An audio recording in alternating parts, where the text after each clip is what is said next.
matching graphs to sequences. Okay, so 39 was asked, so I shall do 39. Now, sequences, when you graph sequences, you're only going to get dots. You're not going to get connected lines because you can only plug in integers into the n. That's these dudes right here. We're not plugging in decimals, okay?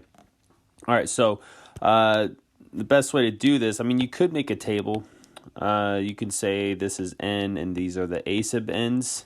You're gonna plug in 1, 2, 3, 4, 5, and you're just trying to see what numbers you get right here, so you can see what the graph should look like. Okay, so if we plugged in 1 to the nth term on number 39, it would go 4 times. I don't like decimals. Let's use 1/2. That's the same as 0.5. And we plug in 1 right there to the n. That would be 1 minus 1, which is 0.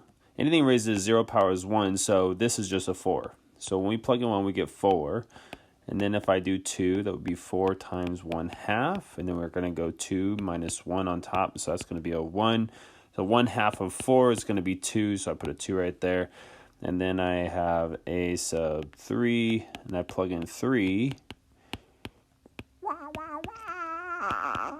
That's going to be a 2, so 1/2 raised to the second power. That would be 1 times 1 and 2 times 2. So we get 1 over 4. And then if we multiply 4 times 1 over 4, we get uno. Okay, so I'm going to stop right there and see if we can make a guess as to which graph it represents this dig-a-dog. Okay, now you should know that because the n is in the exponent, that this is an exponential type of an equation. So the function, this guy, should behave like an exponential function. Now this guy is definitely not behaving like an exponential function. Plus, when we consider our y values right here, we start at 4, but then the next one is 8. Not true, because the next one is 2. So it's definitely not going to be a for number 39. The next one, we start at 4, and then we also go up almost to 6, more like a 5.5 or something like that. That's definitely not it either.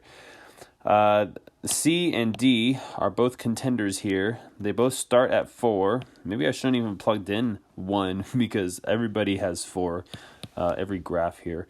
But then the second term goes down to 2 and then 1. This one looks like it doesn't go down quite to 2. And then when I go to 3 right here, that is definitely not at 1. That one looks like it's at 2. This one looks like it's behaving the same as my table here. That's a 4. This is a 2. And this looks like a 1. And this number looks less than a 1. So for this one, our answer is definitely D.